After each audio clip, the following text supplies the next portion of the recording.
Assalamualaikum warahmatullahi wabarakatuh. Pemimpin Islam setelah Rasulullah dan Khalifah pertama Abu Bakar wafat mengalami berbagai ujian. Umar bin Khattab sebagai Khalifah kedua tewas dibunuh Abu Lulu'ah, seorang pandai besi asal Persia. Ia mendendam setelah Persia ditaklukkan pasukan Islam. Pada suatu pagi saat Umar bin Khattab dan kaum muslimin melaksanakan salat subuh di Masjid Nabawi, Abu Lulu'ah menikam tubuh khalifah hingga tersungkur dan meninggal dunia. Sementara khalifah ketiga, Utsman bin Affan, tewas dibunuh kaum oposisi saat terjadi krisis politik yang tidak puas dengan kepemimpinannya. Kaum muslimin yang datang dari Mesir, Basrah, dan Kufah mengepung rumah khalifah selama hampir 40 hari. Utsman bin Affan akhirnya tewas dihujam 2 tombak pendek milik para oposisi. Dan Ali bin Abi Thalib sebagai khalifah keempat meninggal dunia dibunuh Abdurrahman bin Muljam, seorang kaum Khawarij, ketika ia sedang wudhu untuk menunaikan salat subuh. Abdurrahman bin Muljam yang datang tiba-tiba mengayunkan pedangnya yang terhunus. Khalifah keempat itu tak sempat mengelak hingga pedang mengenai kepalanya dan ia roboh. Beberapa saat kemudian ia meninggal dunia. Sejak kepemimpinan Ali bin Abi Thalib, Muawiyah dan Bani Umayyah yang berkedudukan di Syam atau Suriah terus merongrong. Ia berambisi merebut tapuk kekuasaan khalifah. 2 hari sepeninggal Khalifah Ali bin Abi Thalib, kaum muslimin di Kufah sebagai pusat pemerintahan Islam membaiat Hasan bin Ali. Selanjutnya ditulis Hasan.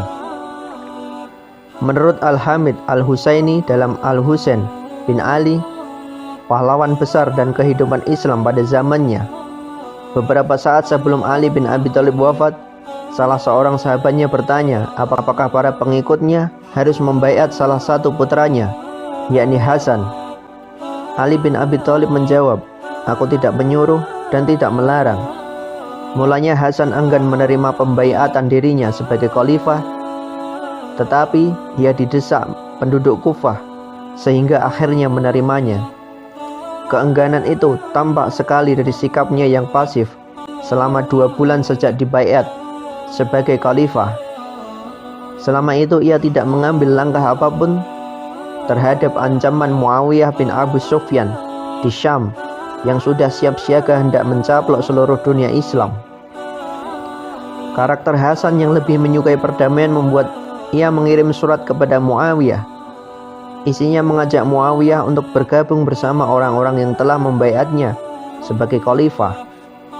Namun Muawiyah yang telah berpengalaman dalam dunia politik justru menjawabnya dengan sinis.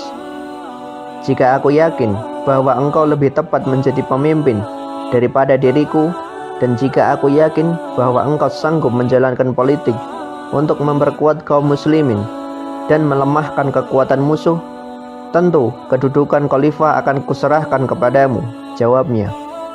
Muawiyah lalu melanjutkan dalam surat balasannya bahwa dirinya yakin jika ia lebih sanggup menjadi khalifah daripada Hasan karena lebih tua dan berpengalaman. Ia bahkan menyuruh Hasan untuk mendukung dirinya sebagai khalifah. Muawiyah lalu membawanya pasukannya yang besar dari Syam menuju Kufah untuk menggulingkan Hasan yang telah dibaiat sebagai khalifah.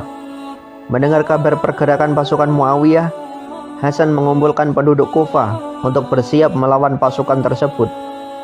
Namun, penduduk Kufah yang telah membaiatnya sebagai khalifah justru merosot mentalnya. Sebagian dari mereka tidak menyambut seruan khalifah, hanya sebagian saja yang bersiap maju ke medan pertempuran. Naas, Ubaidillah bin Abbas, orang yang ditunjuk untuk memimpin pasukan yang bersiap membela khalifah tersebut, ternyata berkhianat dan berbalik mendukung Muawiyah. Hal ini membuat semangat pasukan longsor, malah karena persoalan politik lainnya. Mayoritas penduduk Kufah berbalik hendak menjatuhkan khalifah. Di tengah situasi yang rumit tersebut, khalifah akhirnya memutuskan untuk melakukan perdamaian dengan Muawiyah. Salah satu poin perjanjian damai tersebut adalah menyerahkan kekhalifahan kepada Muawiyah. Dalam sebuah hadis yang diriwayatkan oleh Al-Bukhari, yang dikutip Hamka dalam pengantar di buku karya Al-Hamid Al-Husain. Rasulullah SAW bersabda, "Sesungguhnya anakku Hasan," Rasulullah kerap memanggil cucunya dengan ungkapan anakku. "Ini adalah Sayyid, Tuan, dan moga-moga Allah akan mendamaikan dengan anak ini di antara dua golongan kaum muslimin." Hal ini memang terjadi pada tahun 40 Hijriah saat Hasan menyerahkan kekuasaannya kepada Muawiyah, sehingga dua kubu yang berseteru dapat bersatu di bawah kekhalifahan Muawiyah. Tahun penyerahan kuasa itu dinamai orang Amul Jamaah atau tahun bersatu kembali. Hasan yang telah menyerahkan kekhalifahannya kepada Muawiyah akhirnya meninggalkan Kufah dan pergi ke Madinah. Sampai akhir hayatnya ia tinggal di kota tersebut. Sementara Muawiyah meninggal dunia pada tahun ke-60 Hijriah setelah sebelumnya menobatkan Yazid bin Muawiyah, anaknya, sebagai putra mahkota yang akan meneruskan kepemimpinannya. Sepeninggal dua orang tersebut, sejarah mencatat bahwa kebencian Muawiyah kepada Ali bin Abi Thalib dan kebencian Muawiyah kepada Hasan terus berlanjut ketika Yazid berkuasa yang membenci Husain, adiknya Hasan. Hal ini yang akhirnya mengobarkan perang, atau lebih tepatnya pembantaian terhadap Husain dan pengikutnya di Karbala. Dalam catatan Al-Hamid Al-Husaini, kebencian Muawiyah terhadap Ali bin Abi Thalib dilatari tiga hal. Yang pertama, fanatisme kekabilahan yang secara turun-temurun menanamkan kebencian dan permusuhan terhadap orang-orang Bani Hashim. Ali bin Abi Thalib keturunan Bani Hashim. Yang kedua, karena Muawiyah tahu bahwa dalam peperangan masa lalu antara kaum musyrikin Quraisy dan kaum muslimin, banyak keluarga dan kerabatnya yang tewas di ujung pedang Ali bin Abi Thalib. Ketiga, Muawiyah mengenal tabiat Ali bin Abi Thalib sebagai sahabat Nabi yang keras, membela kebenaran dan keadilan, serta berani bertindak tegas terhadap kebatilan dan kezaliman. Naiknya Yazid sebagai penguasa baru yang berkedudukan di Damaskus, Syam, segera mengintai keselamatan Husain yang tinggal di Madinah. Mata-mata berkeliaran mengawasi gerak-gerik cucu Rasulullah tersebut. Demi keselamatan, ia beserta keluarga akhirnya pindah ke Mekah. Penduduk Kufah yang semula daerahnya dijadikan pusat pemerintahan kekhalifahan merasa kecewa dengan kepemimpinan Yazid. Mereka mengharapkan perubahan, dan harapan itu mereka sandarkan kepada Husain. Mereka lalu meminta Husain untuk pergi ke Kufah untuk mereka baiat sebagai khalifah. Dalam surat permintaan yang diterima Husain, mereka menyatakan bahwa lebih dari 100.000 penduduk muslimin Kufah telah siap menerima kedatangannya. Meski kabar tersebut merupakan angin segar bagi Husain, karena ternyata ada dukungan yang begitu besar untuk menghadapi kezaliman Yazid. Tapi ia tak buru-buru menerima permintaan tersebut. Mula-mula ia mengutus Muslim bin Aqil pergi ke Kufah untuk memperoleh keterangan yang pasti tentang keadaan yang sebenarnya. Tak lama setelah itu, di Kufah, Muslim bin Aqil menulis surat kepada Husain yang isinya menginformasikan bahwa penduduk Kufah telah bulat untuk membaiat Husain sebagai khalifah. Namun, kabar kedatangan Muslim bin Aqil ke Kufah dan rencana pembaiatan Husain sebagai khalifah terdengar oleh Yazid. Ia lalu mengganti kepada daerah Kufah Numan bin Birs oleh Ubaidillah bin Yizad dan terkenal kejam. Pergantian kepala daerah tersebut membuat penduduk Kufah ketakutan, dan nasib Muslim bin Aqil pun diintai mara bahayanya. Setelah mencoba bersembunyi di rumah penduduk, akhirnya Muslim bin Aqil tertangkap dan dibunuh pasukan Ubaidillah bin Yizad. Situasi Kufah yang telah berubah drastis, dan terbunuhnya Muslim bin Aqil tak segera diketahui Husain. Kabar yang ia terima lewat surat yang dikirimkan utusannya tempo hari membuat Husain yakin untuk berangkat ke Kufah. Sejumlah sahabat dan keluarga Husain menasihatinya agar ia membatalkan niatnya untuk berangkat ke Kufah. Mereka mencemaskan Husain dan ragu akan sikap penduduk Kufah. "Aku khawatir kalau mereka membohongimu dan akan membiarkanmu menghadapi musuh seorang diri. Bahkan tidak mustahil mereka akan berbalik menghantammu dan akan berlaku kejam terhadap keluargamu, kata Abdullah bin Abbas, saudara Husain. Nasihat serupa disampaikan juga oleh Abdullah bin Ja'far, ipar Husain. Ia tergesa-gesa menulis surat dari Madinah dan diantarkan langsung oleh kedua orang anak laki-lakinya kepada Husain. Aku minta dengan sangat supaya Anda membatalkan rencana keberangkatan ke Kufah. Setelah menerima suratku ini, aku benar-benar khawatir kalau niat Anda itu akan mengakibatkan Anda binasa bersama segenap anggota keluarga Anda. Kalau hal itu sampai terjadi, maka padamlah cahaya di permukaan bumi ini. Ingatlah bahwa diri Anda sesungguhnya adalah lambang semua orang beriman, tulis Abdullah bin Ja'far.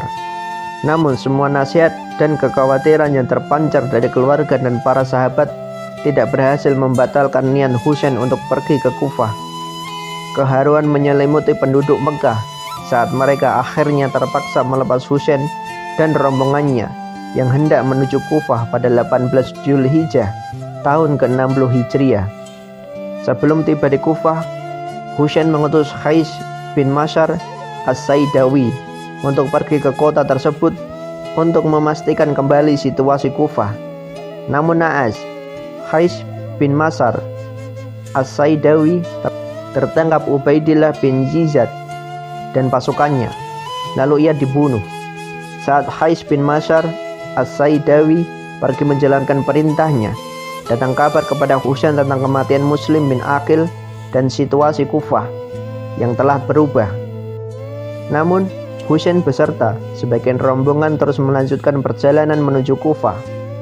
Kabar kedatangan Husain dan rombongannya di dekat perbatasan Kufah disambut dingin.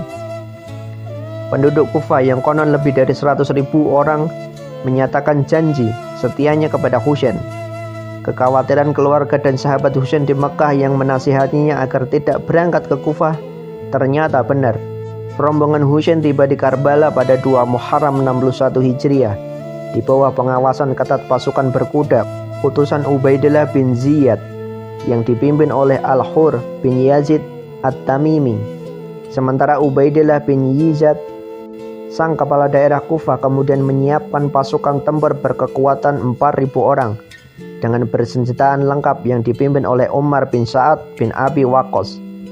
Pada 10 Muharram 61 Hijriah atau 10 Oktober 680 Masehi, 4.000 pasukan yang dipimpin Umar bin Sa'ad bin Abi Waqqas menyerbu rombongan Husain yang hanya berkekuatan 72 orang, 32 orang prajurit berkuda dan 40 orang pejalan kaki. Selebihnya terdiri dari anak-anak dan perempuan. Pasukan Husain bertempur merangsak menghadapi hujan panah, lembing, tombak, dan ayunan pedang pasukan musuh. Namun mereka akhirnya tumpas. Setelah pasukannya habis, akhirnya Husain pun dibunuh. Perang Karbala merupakan kelanjutan dari riwayat panjang tentang perselisihan dan permusuhan kaum muslimin sepeninggal Rasulullah. Sejarah Islam menyebutkan sebagai fitnah yang melanda dunia Islam, dan perang Karbala yang menjadi puncak permusuhan itu menjadi batu tapal dimulainya keterbelahan antara kaum Sunni dan Syiah secara luas di seluruh dunia. Persoalan politik itu seolah-olah menjadi hulu ledak bagi timbulnya perdebatan yang tak berkesudahan, sebab kemudian dibumbui juga oleh perbedaan lain yang disebut-sebut kaum Sunni sebagai perbedaan secara syariat dan akidah. Sunni dan Syiah sama-sama mencintai Ahlul Baiat atau keluarga Rasulullah, tapi karena persoalan syariat yang akidah semakin meruncing, maka keduanya tak bisa disatukan laksana air dan minyak. Dalam pengantarnya di buku Al-Husain bin Ali, pahlawan besar dan kehidupan Islam pada zamannya, Hamka menerangkan jika dirinya ditanya akan berpihak kemana dalam pertentangan yang terjadi pada masa lalu itu, maka ia mengungkapkan bahwa dirinya akan berpendirian seperti para ulama terdahulu, seperti Imam Abu Hanifah, Hasan al-Bisri, dan Umar bin Abdul Aziz yang berkata, "Itulah darah-darah yang telah tumpah, yang Allah telah membersihkan tanganku dari percikannya, maka tidaklah aku suka darah itu melumuri lidahku." Wallahu a'lam bishawab. Semoga bermanfaat.